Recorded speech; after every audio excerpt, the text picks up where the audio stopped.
Hello, everyone. Today I'm excited to share with you a captivating story about Makerwen, a once famous business tycoon whose unrestrained greed and unyielding arrogance led him from the pinnacle of wealth and power to the harsh judgment of Jew. In the old, dimly lit courtroom, the overhead lights were insufficient to dispel the chilling and eerie atmosphere.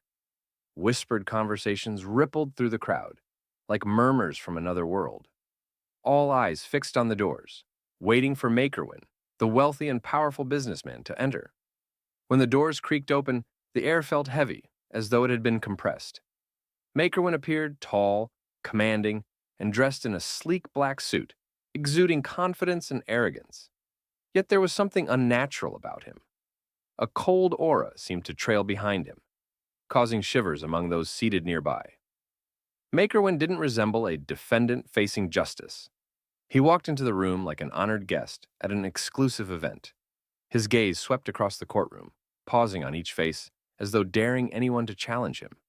Reaching the defendant's table, he neither bowed his head nor hesitated, sitting with the air of someone who believed he was in control. The crowd couldn't help but feel drawn to his strange, magnetic presence, though it carried an undercurrent of menace. The sharp crack of a gavel echoed as Judge Catherine Linley entered the room. Her commanding presence was calm, yet unmistakably authoritative. She didn't need to raise her voice or look directly at the crowd to establish her dominance. Her composed demeanor stood in stark contrast to the cold, almost predatory energy Makerwen exuded. When the bailiff announced, "All rise," everyone obeyed, except Makerwen. He remained seated, casually flipping through a notebook, as though the proceedings were a mundane inconvenience. The tension in the room deepened as Judge Linley's steely gaze landed on Makerwen. She didn't say a word, but her prolonged silence froze the room, making the weight of the moment unbearable. From the way their eyes locked, the crowd realized this was no ordinary trial. It was a clash, a battle between justice and an unseen dark power that Makerwen seemed to wield with unsettling ease.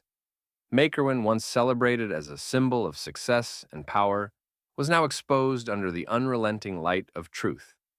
Over the years, he had built Makerwen Enterprises, a financial empire hailed for its remarkable investment returns. But behind the opulent parties, high-profile deals, and unimaginable wealth lay a dark secret. Makerwen's empire was not built on talent or intellect, but on greed and deception.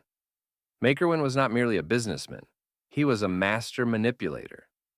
With honeyed words and an icy gaze, he convinced middle-class families and small businesses to entrust him with their savings, promising security and prosperity. While his victims hoped and dreamed of financial stability, Makerwen reduced them to mere numbers on his profit sheet. Maria Sanchez, a single mother, tearfully recounted her ordeal. "I trusted him with everything," she said, her voice trembling. "The savings I worked my entire life to build. The money I put aside for my children's future. It's all gone. We ended up living in our car, wondering if we'd ever have a home again." Her tears fell freely as she described cold nights in the car and her children's frightened questions about the future. James O'Connor, a retired firefighter, took the stand next, his shoulders heavy with despair. "I dedicated my life to protecting others. I survived wars and risked my life to save strangers. But this man destroyed everything I worked for," he said, his voice breaking. "He didn't just take my money, he took my dignity." The victims' testimonies revealed the devastation caused by Makerwen's greed, but they also unmasked his true nature. To Makerwen, everything was just business. Emails presented in court exposed his chilling indifference. Make the numbers look good. These idiots need to feel safe enough to sign. Even as these damning accusations piled up, Makerwen sat with an expressionless face. He showed no remorse and refused to acknowledge any wrongdoing. To him, everyone in the courtroom was insignificant, unworthy of his concern. But what Makerwen failed to realize was that greed and arrogance always come with a price, and his reckoning was drawing near. The trial of Makerwen became more than a legal proceeding. It turned into a dramatic spectacle, where every moment felt heavy with tension and unease. From the very beginning, the courtroom was suffocating under the weight of Makerwen's presence. Dressed impeccably in a black suit, he entered like the lead actor in a play he directed himself. Instead of remorse, Makerwen displayed a level of arrogance that stunned even the most seasoned observers. He leaned back in his chair, flipping through his notebook, whispering to his lawyer, and even scrolling through his phone as victims recounted their pain. His behavior was a silent declaration that he held no respect for anyone in the room. The prosecutor, undeterred by Makerwen's disdain, methodically laid out the evidence against him.